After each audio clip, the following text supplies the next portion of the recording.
100 വർഷം പഴക്കമുള്ള ബ്രിട്ടീഷുകാരുടെ ഒരു പോലീസ് എയ്ഡ് പോസ്റ്റ് ഉണ്ട് നമ്മുടെ മലപ്പുറം ജില്ലയിലെ പന്തല്ലൂര് എന്ന് പറഞ്ഞ സ്ഥലത്ത്.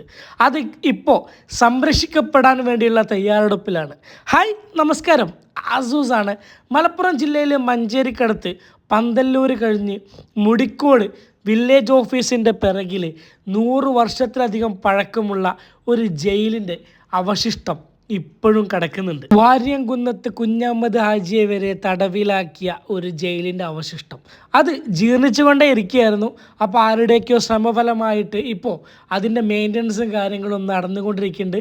മഞ്ചേരിയിലെയും പന്തല്ലൂരിലെയും ചില പരിസര പ്രദേശങ്ങളിലെയും ബ്രിട്ടീഷ് വിരുദ്ധ പോരാളികളെ വീക്ഷിക്കാൻ ബ്രിട്ടീഷ് ഭരണകൂടം മുടിക്കോട് സ്ഥാപിച്ചതാണ് ഈ ഒരു പോലീസ് സ്റ്റേഷൻ. ഇവിടെ നിന്ന് അറസ്റ്റ് ചെയ്യുന്നവരെ ഈ ജയിലിലാക്കി താഴെ കാടുന്ന കിടങ്ങ് വഴി പുഴയിലൂടെ പാണ്ടിക്കാട് പോലീസ് സ്റ്റേഷനിൽ എത്തിക്കുക എന്നതായിരുന്നു അന്നത്തെ പോലീസ് സ്റ്റേഷനിൽ ചെയ്തുകൊണ്ടിരുന്നത്. ഒരുപാട് ചരിത്രം പഠിക്കുന്ന ആളുകൾക്കൊക്കെ വന്ന് പഠിക്കാൻ പറ്റിയ സ്ഥലമാണ്. കാരണം അവിടുത്തെ ലോക്കിംഗ് സിസ്റ്റം ഒക്കെ നമ്മൾ ഞാനൊക്കെ ഒരുപാട് സിനിമകളിൽ കണ്ട ആ ജയിലിൻ്റെ ലോക്കിംഗ് സിസ്റ്റമാണ് അവിടെ ഞാൻ കാണാൻ കഴിയുന്നത്. അതുകൊണ്ട് തന്നെയാണ് ഇങ്ങനത്തെ സ്ഥലങ്ങൾ സംരക്ഷിക്കപ്പെടണം എന്ന് പറയുന്നത്. ചരിത്രങ്ങൾ നമുക്ക് എങ്ങനെ വേണമെങ്കിലും പറയാം, പക്ഷെ അതിൻ്റെ ഇങ്ങനത്തെയുള്ള ശേഷിപ്പുകളെ നമ്മൾ എന്ത് ചെയ്യുക, നിലനിർത്താൻ ശ്രമിച്ചാൽ ഭാവി തലമുറക്ക് അത് ഒരുപാട് ഉപയോഗങ്ങളും അല്ലെങ്കിൽ ഉപകാരങ്ങളും ഉണ്ടാക്കും. അതുപോലെ തന്നെയാണ് ഈ റോട്ടിലുള്ള പന്തല്ലൂർ റോട്ടിലുള്ള ഒരു കിണർ.